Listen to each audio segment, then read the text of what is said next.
Asalaamu calaykum waraxmatullaahi wabarakaatu. Kusoo dhawaada kanaalkeena Keedka Ifaya wararka caalamka. Fadlan kanaalka hadduu ku rukumo oo subscribe saar muuqaalka like gareysyo asxaab badan u gaaro. Aad ayaad u mahadsantihiin. Maanta warkeen qodobka miiskii noo saaran wuxuu yahay Donald Trump ayaa joojinaya xuquuqda ay caruurta ku dhalatay Mareykanka ay ku noqdaan muwaadiniin Mareykan ah. Qodobkan oo faahfaahsan kusoo dhawaada. Madaxweynaha la doortay ee Mareykanka Donald Trump ayaa ballan qaaday inuu joojinayo nidaamka cunug kasta ee Mareykanka ku dhasha oo xaq u siinaya in uu noqdo muwaadin Mareykan ah. Wuxuu kaloo sheegay inuu dimuqraadiga kala shaqeynayo sidii loo caawin lahaa qaar ka mid ah muhaajiriinta aan sharciga haysan ee caruurnimada lagu keeno dalka Mareykanka. Donald Trump wuxuu kaloo sheegay uu ballan qaaday dadka ku lug lahaa rabshadihii 2021 ee Capitol in uu saamaxayo maalinta ugu horeysa ee xafiiskiisa uu yimaado bisha dambe ee January. Dadka cadaab ayay ku nool yihiin ayuu yiri wareysigii ugu horeeyay ee NBC uu siiyay ilaa markii uu ku guuleystay doorashadii bishii November. Wareysi dheer oo lala yeeshay kaasoo jimcihii la soo dhaafay laga duubay ayuu ku yiri oo ku ballan qaaday Donald Trump amaro badan oo madaxweyne oo ay ku jiraan kuwa soo galootiga tamarta iyo dhaqaalaha marka la caleemo saaro 20ka bisha Janaayo ee sanadka dambe. Inkasta oo uu sheegay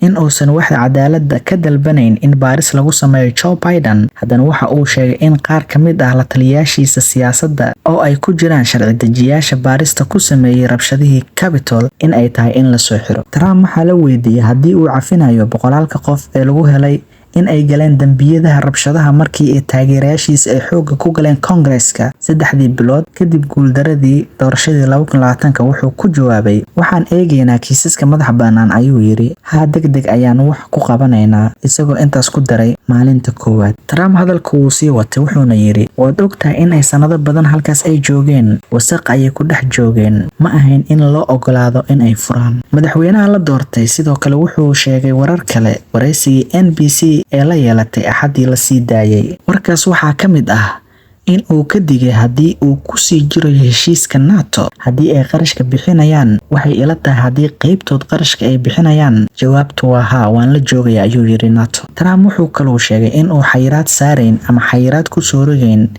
ilma soo ridida balse markii la weydiiyay in uu ballan qaado wuxuu sheegay way iga go'an tahay balse wax walba isbedeli karaan. Arrinta socdaalka Trump waxa uu kaloo u sheegay NBC inuu adeegsanayo amar madaxweyne si loo soo afjaro waxa uu ku sheegay dhalashada ilmaha ku dhasha Mareykanka. Cunug kasta ee ku dhasha Mareykanka waxa uu xaq u leeyahay inuu qaato baasaboorka Mareykanka ayuu yiri xitaa haddii waalidkiisa ay ku dhasheen meel Mareykanka ka baxsan ama wadan kale. Muwaadinimada lagu qaato dhalashada Mareykanka waxaa dhigaya qodobka 14aad ee dastuurka Mareykanka. Qodobkaas wuxuu cadeynayaa qof kasta ee ku dhasha Mareykanka inuu yahay muwaadin Mareykan ah ayuu yiri madaxweyne Trump. Trump wuxuu sheegay in ay bedelayaan isagoo intaas ku daray waa in aan dib ugu laabanaa dadka waa in aan joojinaa ayuu yiri. Ma doonayo inaan qoysaska kala jar ayuu yiri sida kaliya aan qoysaska ku kala jari karin waa in aad isku haysaa oo aad wada celisaa ayuu yiri. Trump wuxuu kaloo sheegay in uu doonayo inay Congress-ka kala shaqeeyo in muhaajiriinta loogu yeero Dreamers ee aan sharciga lahayn kuwaas oo xilligii madaxweyne Obama xuquuq la siiyay balse uu mar isku dayay in uu meesha ka saaro. Waa inaan kala shaqeynaa barnaamijka dimuqraadiga ayuu yiri Trump oo intaas ku daray in qaar ka mid ah muhaajiriinta ay haystaan shaqooyin fiican iyo ganacsiyo kala duwan. Trump wuxuu u muuqdaa qof bixinaya dareen isku dhaf ah oo ah in uu raacayo ballanqaadyadiisa uu kaga argoosanayo siyaasiyiinta ka soo horjeeda. Madaxweynaha xilka ka sii degaya Joe Biden ayaa toddobaadkii la soo dhaafay saamaxay dambi uu galay wiilkiisa Hunter. Dimuqraadiga waxay kaloo ka fekerayaan saamaxaado kale oo loo sameeyo saaxiibadooda siyaasadda ka hor inta uu xafiiska ka tagin bisha dambe. Warkeena caalamka halkan ay kusoo gabagabaynaynaa. Fadlan muuqaalka like gareey oo sare u qaad si uu asxaab badan u gaaro. Qodobkan waxaa diiradda ku saareynay isbedelka muhaajiriinta iyo xuquuqda caruurta ku dhalata dalka Mareykanka ee dhalashada la siinayo. Insha Allah warar kale soo kordhin insha Allah idin la wadaagi doonaa gudaha iyo dibaddaba. Waa inoo kulanti dambo waxaan idin kaaga tagayaa sidaas iyo nabadgelyo.